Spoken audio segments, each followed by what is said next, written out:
Good morning from Overlook Valley Homestead. It's a beautiful day outside. We just had a little rain shower and it's gone now and the sun's come out, and I thought I would take this opportunity to take you and show you our $50 pallet built goat shed. Yeah, I'll show you the inside and tell you more about how I built it and what the cost was on it. And we've had this shed for almost 2 years. The goats love it, and it's just a great little cheap and easy way to build a shed. Took me about, I think I built it in a day, maybe 2 days. So this is our goat dog, Hank. He's gonna walk with us down to the shed, to the barn, and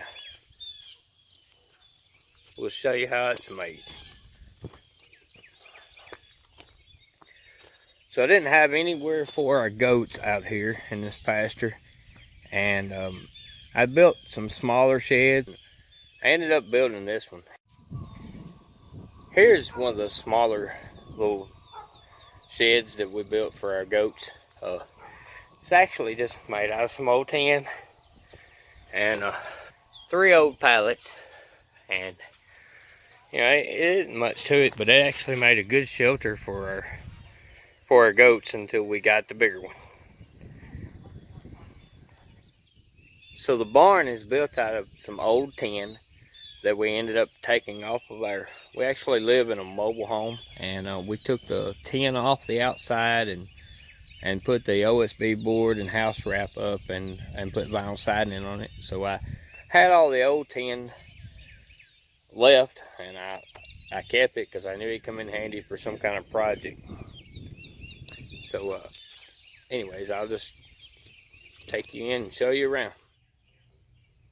So here we are inside the goat shed. It's just pallets that I picked up from a place where I used to work, and I just screwed them together.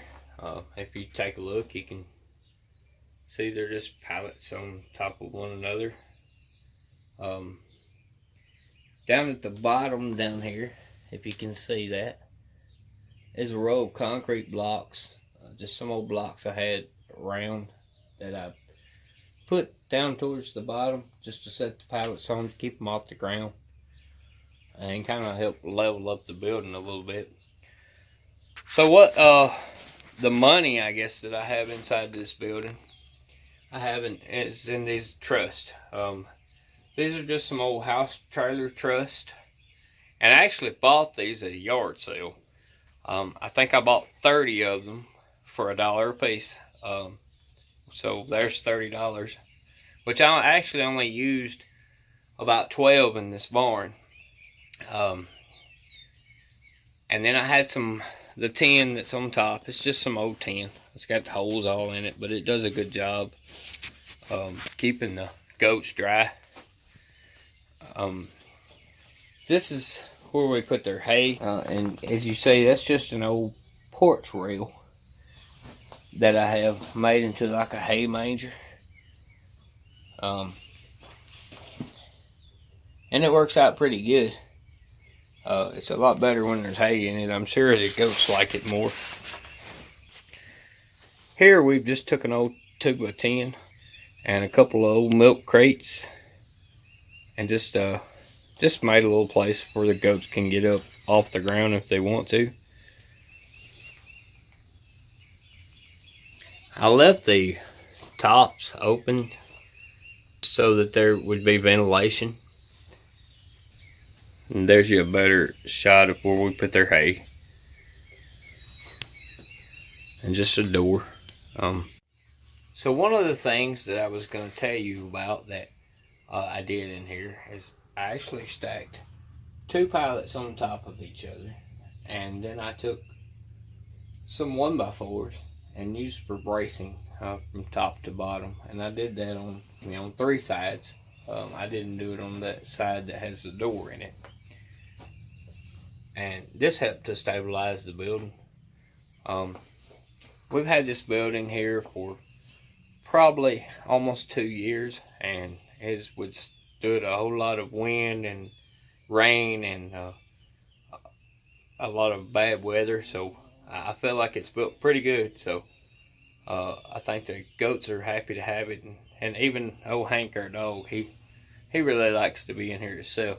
He has a doghouse up here, but I think the goats stay in the doghouse more than the dog does, and the dog stays in the goat house. We'll go back and take some more looks at the outside. Okay, so here we are on the outside of the shed, and here's you a better look at the concrete blocks that I put down. I didn't do anything except just lay them out in a row and build the barn on top of it. I didn't spend a lot of time building this. It was just something that we needed to build for our goats, so that they would have somewhere to get out of the weather. And so far it's worked pretty good.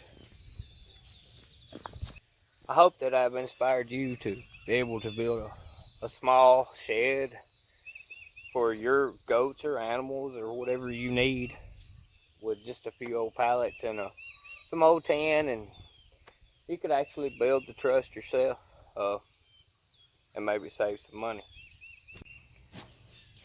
Anyways, thank you for visiting our homestead. If you've enjoyed our videos, we ask that you would like and subscribe to our YouTube channel. Also check us out on our webpage at overlookvalleyhomestead.com. And we also have an Instagram account, although I don't know how to use it. Sarah does that. And please share our videos with your friends and family. And thank you for visiting Overlook Valley Homestead.